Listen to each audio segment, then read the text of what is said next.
Hello everyone, my name is Ashish Manaria और आज हम देखने वाले हैं हमारे पैटर्न का पार्ट 7 जिसमें हम देखेंगे फ्लैग एंड पेनेंट पैटर्न।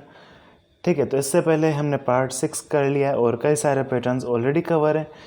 ठीक है, तो वो भी आप देख सकते हैं, पिछले वीडियोस में पूरी प्लेलिस्ट बनी हुई है और उस प्लेलिस्ट का लिंक भी ऊपर आई बटन में मिल जाएगा आपको, वहाँ भी आप देख सकते हैं। ठीक है, तो पहले हम समझते हैं फ्लैग और पेनेंट होता क्या है। तो फ्लैग होता है कुछ इस तरीके सा जिसे हम कहते हैं झंडा, और जो पेनेंट होता है उसे हम कहते हैं झंडी।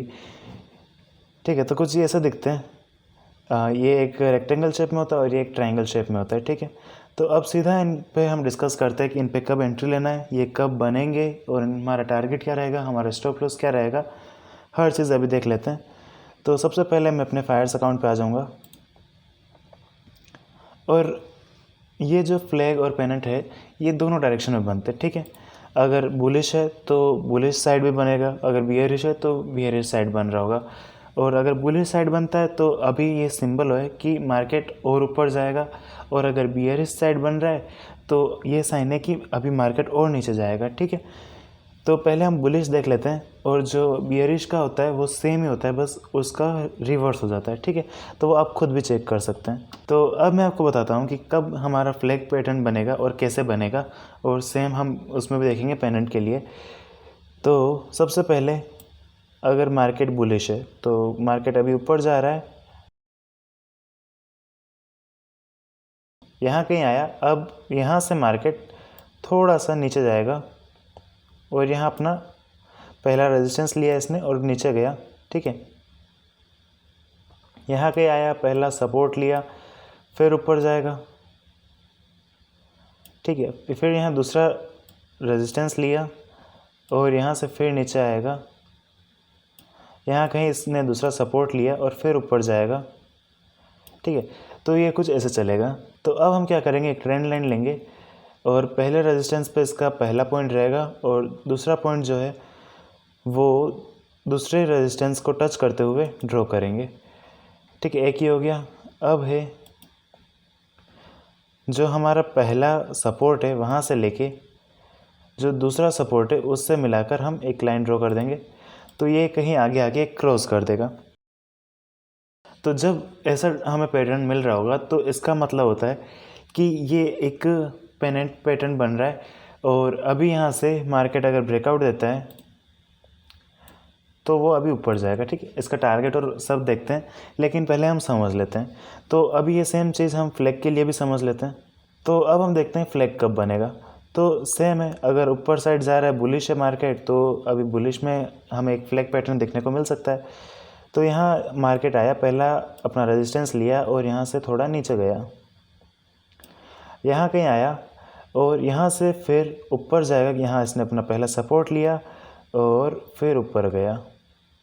यहाँ जो इसका दूसरा रेजिस्टेंस होगा वो यहाँ होगा, और जो इससे थोड़ा सा नीचे हो सकता है या इसके बराबर भी हो सकता है। ठीक है, अब यहाँ से रेजिस्टेंस लिया, यहाँ से फिर से नीचे आएगा, फिर से सपोर्ट लेगा, फिर ऊपर जाएगा। ठीक है, अब हम क्या करेंगे, एक ट्रेंड लाइन लेंगे और दोनों रेजिस्टेंस को मिला के एक लाइन ड्रॉ करेंगे, एक और लेंगे और दोनों सपोर्ट को मिला के एक लाइन ड्रॉ करेंगे। ठीक है, तो उसमें क्या हो रहा था कि दोनों आपस में क्रॉस कर जा रहे थे, लेकिन फ्लैग में क्या हो रहा है कि ये क्रॉस नहीं कर रहे हैं। ठीक है, अब यहाँ क्या होगा, जब मार्केट यहाँ टच करेगा इस लाइन को, हमारे रेजिस्टेंस को, तो यहाँ ब्रेकआउट पॉइंट है, अब यहाँ से ब्रेकआउट दे सकता है। ठीक है, अब अगर यहाँ से मार्केट ब्रेकआउट देता है तो पहले क्या होगा, एक ब्रेकआउट जाएगा, फिर से थोड़ा रिटेस्ट के लिए आएगा और फिर जाएगा। मार्केट हमेशा ऐसा ही चलता है, आप कोई भी चार्ट ओपन करके देखिएगा, कभी भी ब्रेकआउट देने के बाद एकदम ऐसे नहीं जाने लग जाता है। ठीक है, मार्केट हमेशा एक बार ब्रेकआउट देने के बाद थोड़ा सा रिटेस्ट के लिए आता ही आता है। ज़रूरी नहीं है वो हमेशा रेजिस्टेंस को टच करे, लेकिन हल्का सा रिटेस्ट होगा या थोड़ी देर के लिए साइडवेज होगा। ठीक है, तो अब यहाँ से मार्केट ब्रेकआउट दे सकता है या फिर यहाँ से फिर से एक बार रिटेस्ट करने के लिए आ सकता है, और जितनी बार ये इस रेंज में रहेगा और फिर ब्रेकआउट देगा तो वो और ज़्यादा कन्फर्मेशन हो जाता है। अगर यहाँ से ब्रेकआउट देता है तो वो हो सकता है सस्टेन ना करे और फिर से डाउन आ जाए, लेकिन अगर 3-4 बार इसी रेंज में ये घूम रहा है मार्केट और फिर ब्रेकआउट देता है तो हाई चांस रहते हैं कि वो सस्टेन कर जाएगा। तो अब हम इसका स्टॉप लॉस और टारगेट सीधा हम अपने चार्ट में देखते हैं। तो पहले है ये वाला चार्ट है TCI एक्सप्रेस, इसमें मैं 4 आवर की कैंडल सेलेक्ट करूँगा और Alt R दबाऊँगा तो मेरा चार्ट रीसेट हो जाएगा। ठीक है, अब यहाँ देखिए पहले मैं एक ट्रेंड लाइन लूँगा और जो हमारा ये वाला पॉइंट है यहाँ से लेके मैं कुछ यहाँ तक एक ट्रेंड लाइन ड्रॉ करूँगा। ठीक है, अब यहाँ से एक और ट्रेंड लाइन लूँगा और जो इसका पहला सपोर्ट था वहाँ से लेके मैं इसके दूसरे सपोर्ट से मिलाते हुए एक ट्रेंड लाइन ड्रॉ कर दूँगा। फिर एक और ट्रेंड लाइन लूँगा और इसका जो पहला रेजिस्टेंस है वहाँ से लेके इसके दूसरे रेजिस्टेंस से मिलाते हुए एक और लाइन ड्रॉ कर दूँगा। ठीक है, और इन्हें आगे मिला भी सकते हैं। ठीक, और इसे हम यहाँ कर देंगे और इसे हम थोड़ा एक्सटेंड कर दें। तो अब आप देख रहे होंगे कि आपको एक पेनेंट पैटर्न दिख रहा है। पहला ये पोल हो गया, फिर दोनों रेजिस्टेंस मिला के हमने एक लाइन ड्रॉ करी, दोनों सपोर्ट मिला के हमने एक लाइन ड्रॉ करी। अब इस पॉइंट पर मार्केट ने ब्रेकआउट दिया। ठीक है, अब जैसे ही यहाँ ऊपर क्लोज करी हमें एंटर करना था, तो अब हमने इस कैंडल पर एंटर कर लिया। अब जो हमारा स्टॉप लॉस रहेगा वो इसका लोअर पॉइंट रहेगा, जो इस कैंडल ने लो बनाएगा वो हमारा स्टॉप लॉस रहेगा, और जो इसका टारगेट रहेगा वो इसी पॉइंट का हमारा 3 से 4 टाइम रख सकते हैं। बाकी आप स्टॉप लॉस ट्रेल करवाइए, क्योंकि ये ज़रूरी नहीं है कि जो टारगेट है वो उसके भरोसे बैठे रहेंगे और वो अचीव होगा।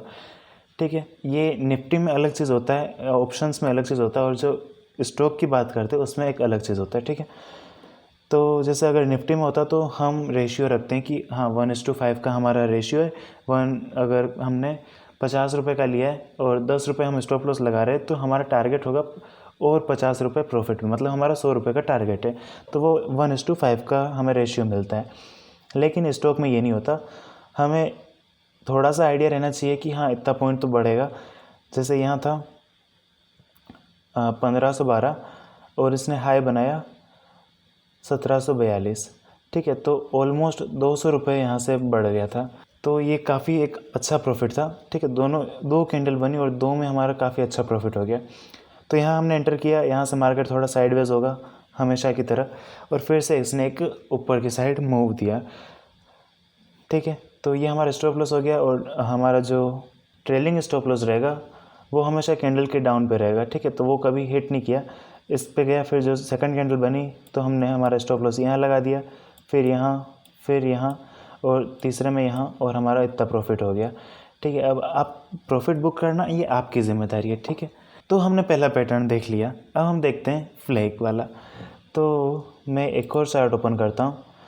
ठीक है, यह है सागर द्वीप, तो इसमें मैं 1 डे की कैंडल सेलेक्ट कर लूँगा। अब यहाँ देखिए, यहाँ पहले मैं एक ट्रेंड लाइन लूँगा और जो हमारा लोअर पॉइंट है यहाँ से यहाँ तक एक मैं ट्रेंड लाइन ड्रॉ करूँगा। अब मैं एक और ट्रेंड लाइन लूँगा और पहले रेजिस्टेंस से लेते हुए हम दूसरे रेजिस्टेंस को मिलाएंगे और एक लाइन ड्रॉ कर देंगे। एक और लेंगे और जो हमारा पहला सपोर्ट है वहाँ से लेके दूसरे सपोर्ट तक हम एक लाइन ड्रॉ करेंगे। ठीक है, अब ये एक फ्लैग पैटर्न बन रहा है, आप चाहे तो इसे एक्सटेंड करके पूरा प्रॉपर भी बना सकते हैं।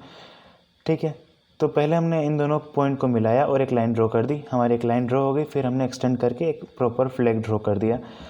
अब जो हमारा एंट्री पॉइंट होगा वो होगा ये रेड कैंडल बनी, और जैसे ही इस रेड कैंडल को क्रॉस किया यहाँ हम एंटर कर लेंगे, और जो हमारा स्टॉप लॉस रहेगा वो इस रेड कैंडल का लो पॉइंट रहेगा।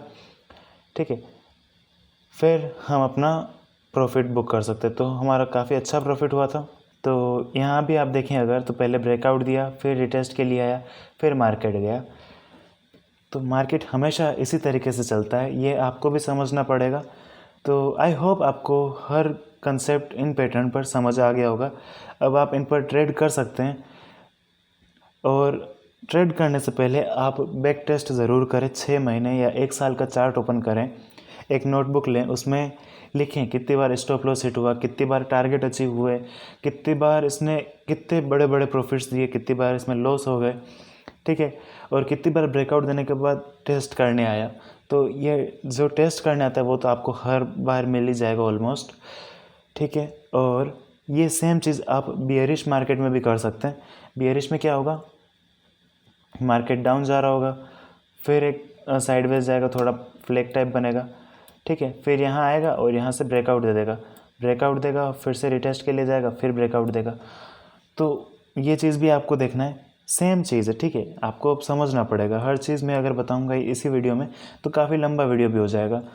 तो ये आपका होमवर्क है कि आप बियरिश मार्केट में भी ढूंढें, आप 12 महीने का चार्ट ओपन करके उसमें भी आप फ्लैग और पेनेंट पैटर्न सर्च करें, कितने मिनट पे मिल रहा है, कौन से टाइम फ्रेम पे ज़्यादा वर्क कर रहा है, ये सब चीज़ें आप लिखें, अपनी खुद की रिसर्च करें। तो ये जब रिसर्च करते हैं तो हमें और भी कई सारे आइडियाज़ दिमाग में आते हैं, तो उन पर भी आपके कंसेप्ट ज़्यादा क्लियर होंगे और मार्केट पे एक पकड़ बनेगी, जिससे आप जल्द ही प्रॉफिटेबल हो जाएंगे, ठीक है। तो मिलते हैं अगले वीडियो में, तब तक के लिए बाय।